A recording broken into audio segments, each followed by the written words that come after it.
Welcome to my class, student. We are doing English moments and this is the Happy Prince story written by Oscar Wilde, and we are doing critical analysis of this story.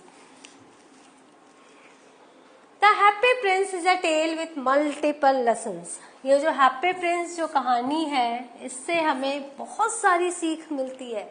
From one side, it is the critic of the society. एक तरफ ये society के प्रति एक criticism दिखाती है, कैसी society है हमारी.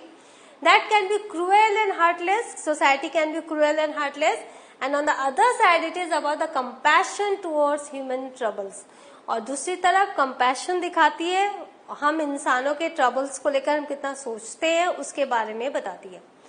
Happy Prince is a contemporary fairy tale whose plot is surreal or it is placed into a modern society. एक modern society में इसे बुना गया है with real problems, जो सोसाइटी की जो प्रॉब्लम्स है रियल प्रॉब्लम्स है. Oscar Wilde states in a simple way the virtues and flaws of a person, कि हम इंसानों के जो गुण और दोष है उनको बहुत सिंपल वे में ऑस्कर वाइल्ड ने प्रेजेंट किया है. And criticizes a society which is insensible, और जो हमारी सोसाइटी है वो जो इतनी इनसेंसिबल है उसको क्रिटिसाइज किया गया है. The prince and the swallow help the needy and make them happy, while on the other side we can see the powerful people in important position who ignore what is going on in the world. तो एक तरफ जो Prince है और जो swallow है वो जो गरीब जरूरतमंद है उनकी मदद कर रहे हैं, उनको खुश कर रहे हैं. लेकिन दूसरी तरफ हम क्या देख रहे हैं, हम पावरफुल लोगों को देख रहे हैं, मेयर उसके काउंसिल को देख रहे हैं, और फिर वो जो रिच और वो जो लड़की है जो पैलेस में जो गर्ल है जिसकी ड्रेस वो सिमेट्रिस बना रही है, इन सबको देख रहे हैं. वो इग्नोर कर रहे हैं what is going on in this world. हालांकि वो सब कुछ कर सकते हैं because power is in their hand, but वो इग्नोर कर रहे हैं वर्ल्ड की प्रॉब्लम्स को. They only see themselves and their goal in life. उनको सिर्फ अपने आप को देख रहे हैं, अपने गोल्स को देख रहे हैं, दूसरों की उनको कोई इम्पोर्टेंस नहीं दिख रही है.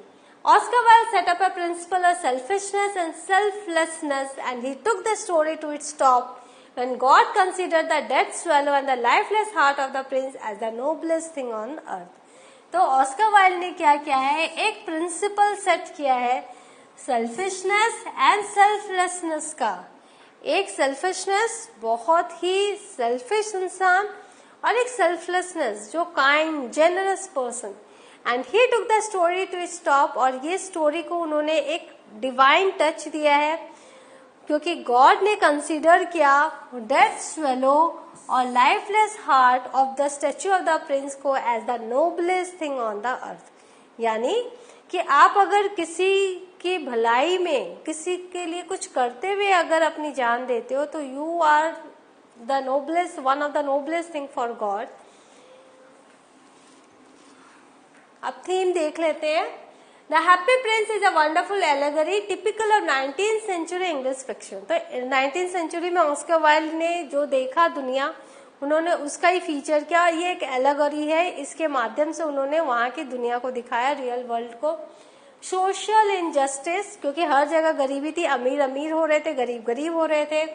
The redemptive power of love, और जो पावर ऑफ लव है जो कैसे हमें फिर से पुनर्जीवन देता है. And the loss of innocence, और गरीबी के कारण कैसे लॉस ऑफ इनोसेंस हो रहे हैं, वही थीम है हमारी इस स्टोरी का.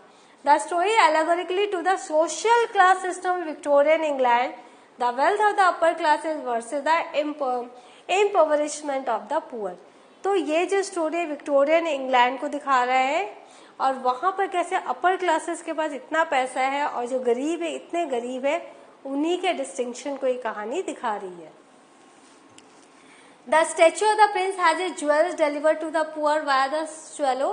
तो स्टैचू ने क्या किया, अपने जितने भी सोने चांदी जितने भी जेम्स थे, प्रेशियस जेम, उसने स्वेलो के थ्रू डिलीवर करवाया हर एक गरीब को. Eventually the statue loses all it's material wealth. उसके पास जितना भी मटेरियल वेल्थ था वो सब उसने दान कर दिया, चैरिटी कर दी. He is richer inside for helping the needy. लेकिन अंदर ही अंदर वो बहुत ज्यादा रिच हो गया क्योंकि उसने गरीब की मदद की, जरूरतमंदों की मदद की. But no longer outside and the swallow dies. लेकिन बाहर से वो ग्रे, लाइफलेस अनअट्रैक्टिव दिख रहा था, और जो स्वेलो भी था वो दूसरे की मदद करते करते उसने अपनी जान दे दी। The people remove the prince statue, अब तो लोगों को सिर्फ आउटर अपीयरेंस दिखा, उन्होंने उस स्टैचू को हटा दिया।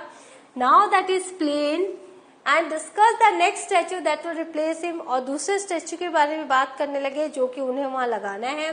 Because material wealth is most important to them, क्योंकि उनको ये लगा जो मटेरियल, जो सुंदरता थी, डेकोरेशन था प्रिंस का, वो जा चुका है, तो ये अब सजावट की चीज नहीं रही, और उनके लिए मटेरियल वेल्थ ही ज्यादा इंपॉर्टेंस रखता था। कैरेक्टर एनालिसिस देख लेते हैं। The happy prince is protagonist who was on a high pole. Hero कौन है? हैप्पी प्रिंस है, जो कि हाई पोल पर है। He was so beautiful that is admired by everyone. The children from the orphanage thought he was an angel and everyone believed that someone so beautiful must be happy.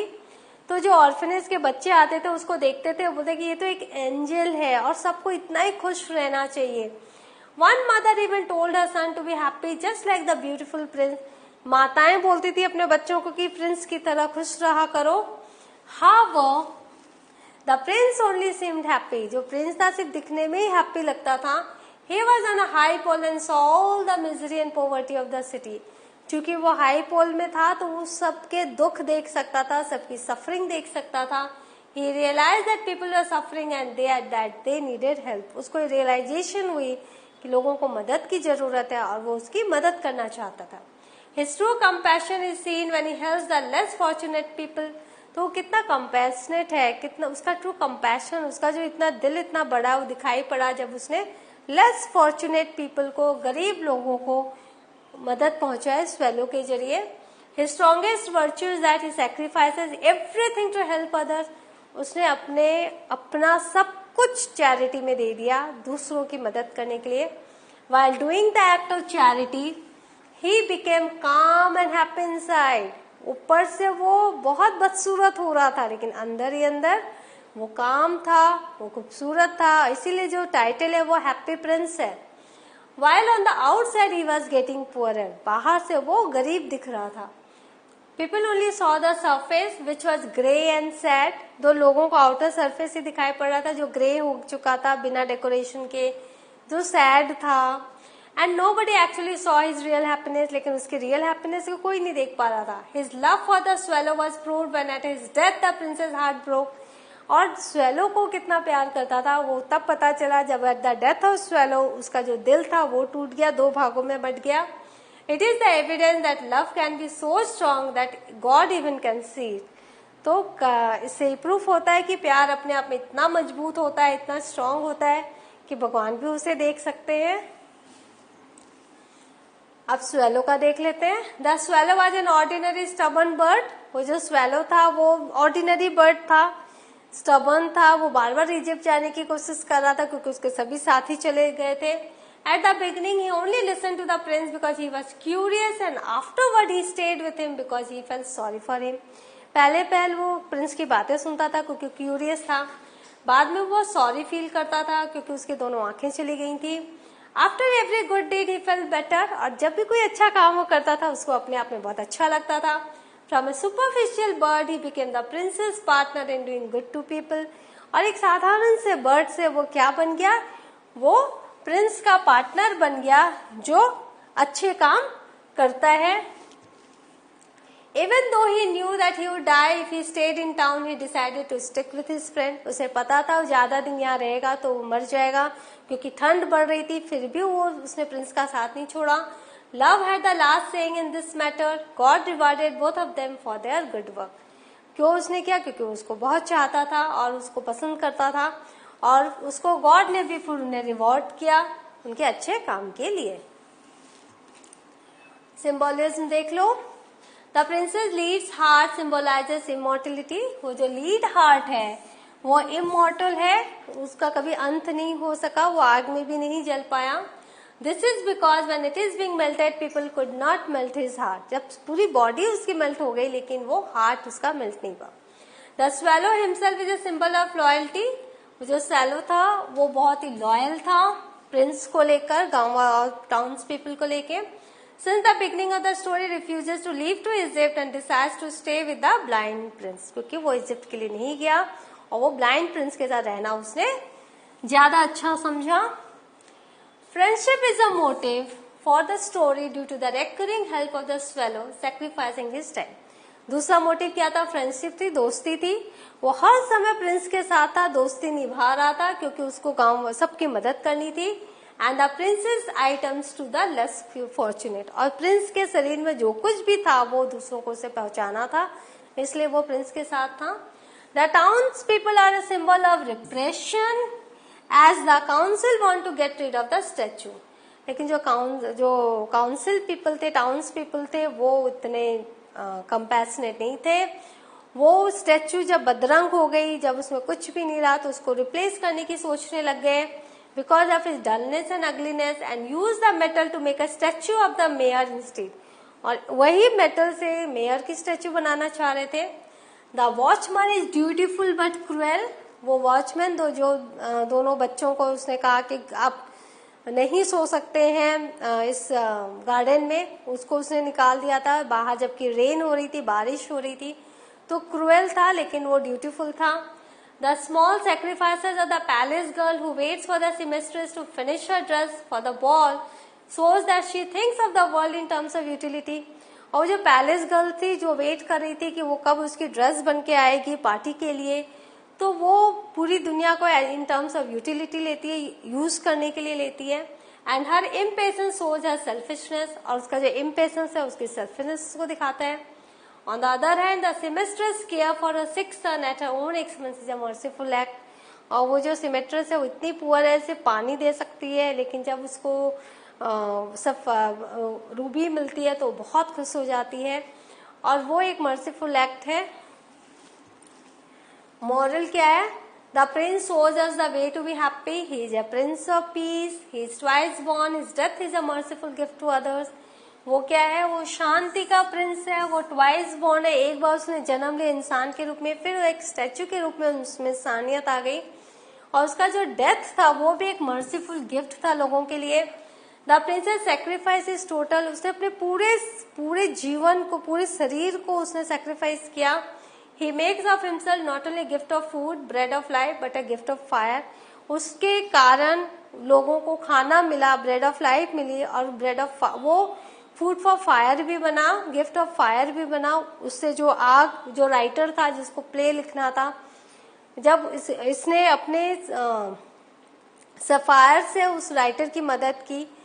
The gift of his jewels provides food for the seamstress and her son and for the playwright. And when the hungry children received the statue's gold leaf, they pointedly rejoiced, we have bread now. और उसके शरीर से जितने भी leaves थे सोने के, swallow लेके जा रहा था, तो उससे लोगों को खाना मिल रहा था. तो उसने अपना पूरा शरीर ही दान कर दिया था. As the tale concludes, his metal is consumed in a fire. और जो शरीर में मेटल था वो भी फायर में कंज्यूम हुआ है, और उसे कोई दूसरा मेयर बनता, दूसरा स्टैचू बनाया जाता. And he has also been the loving gift of fire to others, to the unappreciated playwright who can afford no fire. तो वो उसने फायर प्रोवाइड किया उस प्लेराइट को जो ठंड के कारण अपने नाटक को नहीं लिख पा रहा था. To the unloved match girl. और उस मैच गर्ल को भी उसने पैसे सहायता दी, आर्थिक मदद दी, जिसकी सारी माचिस पानी में गिर गई थी और उसको पता था उसके पिताजी उसे बहुत डांटने वाले हैं. Who has lost her matches? The story is an allegory. We learn that love and sacrifice can endear us to God. ये जो स्टोरी है उससे हमें पता चलता है कि भगवान के पास भगवान के गुड बुक में हमारा नाम कब आ सकता है? जब हम दूसरों को प्यार करेंगे और हम सैक्रिफाइसेस करेंगे. That is why the angel selected a dead swallow and the lifeless heart of the prince as the noblest thing on earth. The story teaches that God loves those who love their fellow human beings. तो story बताती है आप अपने आसपास के लोगों को की सहायता करोगे तो गॉड भी आपको आपकी मदद करेंगे. So what have we learned? We have had the critical analysis of the story. In the next session we will do the question answer. Till then, go through this, understand it, include this in your writing, and in the next session I will meet you again. Thank you.